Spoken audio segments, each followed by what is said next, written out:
Magandang hapon. Update na muna tayo sa lagay ng panahon ngayong March 24, 2024, araw ng Linggo.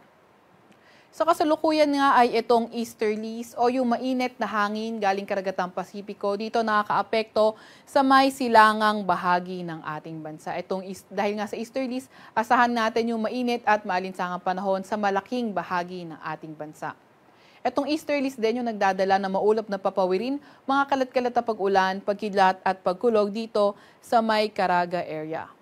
Para naman sa lagay ng panahon sa Metro Manila at sa nalalabing bahagi ng ating bansa, asahan naman natin yung bahagyang maulap hanggang sa maulap na kalangitan, may mga tsansa ng mga localized thunderstorms, lalo na sa may silangang bahagi din ng ating kapuluan. Wala naman tayong nakataas na gale warning sa kahit anong baybayin ng ating bansa at wala rin naman tayong namomonitor na low pressure area or bagyo sa loob or malapit sa ating Philippine Area of Responsibility. Para naman sa lagay ng panahon bukas dito sa may Luzon area, inaasahan natin dito sa may Bicol region, posible magdala ng mga paulan, may mga kalat-kalat na pag-ulan, pagkidlat at pagkulog yung easterlies natin. Para naman sa lagay ng panahon sa Metro Manila at sa nalalabing bahagi ng Luzon, asahan naman natin partly cloudy to cloudy skies.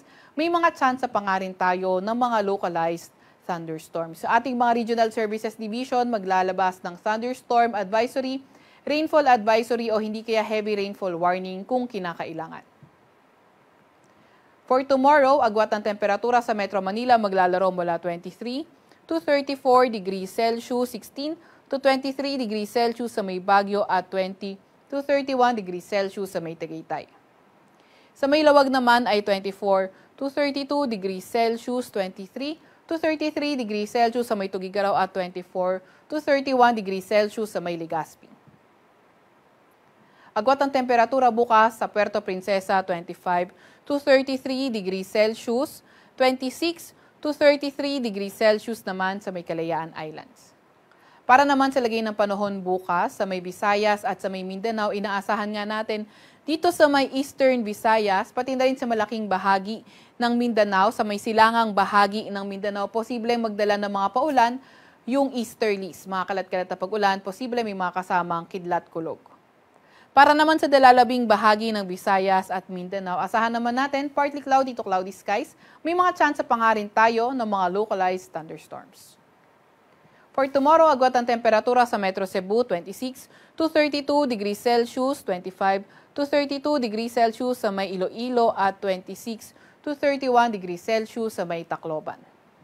Agwat naman ng temperatura sa may Zamboanga ay 24 to 35 degrees Celsius, 23 to 32 degrees Celsius sa may Cagayan de Oro at 24 to 33 degrees Celsius sa may Davao. Kagaya nga ng nabanggit natin kanina, wala pa rin tayong nakataas na gale warning sa kahit na anong baybayin ng ating bansa. Para naman sa 3-day weather outlook ng mga pangunahing syudad natin, asahan nga natin dito sa may Metro Manila at Baguio, patuloy yung partly cloudy to cloudy skies condition, mga tsansa ng mga localized thunderstorms. At dito naman sa may Legazpi City, kabilang na nga or mostly sa may silangang bahagi ng Southern Luzon, posible na yung mga kalat-kalat na pag-ulan dahil sa easterlies. Pero pagdating naman ng Wednesday and Thursday, better weather na inaasahan natin. Agwat ang temperatura sa Metro Manila maglalaro mula 24 to 33 degrees Celsius, 15 to 25 degrees Celsius sa may Baguio at 24 to 32 degrees Celsius sa may Legazpi. For tomorrow naman sa may Visayas area, inaasahan nga natin na tuloy-tuloy yung partly cloudy to cloudy skies condition with chances of localized thunderstorms, lalo na sa silangang bahagi ng ating bansa.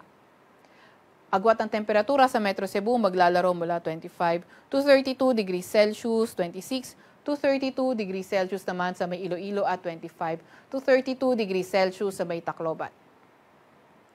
Sa may Mindanao area naman, same weather inaasahan natin, partly cloudy to cloudy skies with chances of localized thunderstorms. Agwat ang temperatura sa Metro Davao maglalaro mula 24 to 33 degrees Celsius, 23 to 32 degrees Celsius sa may Cagayan de Oro City at 24 to 36 degrees Celsius sa may Zamboanga City. Sa Kalakhang, Maynila, ang araw ay lulubog ng 6:07 ng gabi at sisikat bukas ng 5:57 ng umaga. Huwag magpapahuli sa update ng Pag-asa. I-follow at like ang aming Facebook at Twitter account, DOST_Pag-asa. Mag-subscribe sa aming YouTube channel, DOST-Pag-asa Weather Report at bisitahin ang aming website, pag-asa.dost.gov.ph. At yan po muna ang latest mula sa Weather Forecasting Center ng Pag-asa, Veronica C. Torres nag-ulat.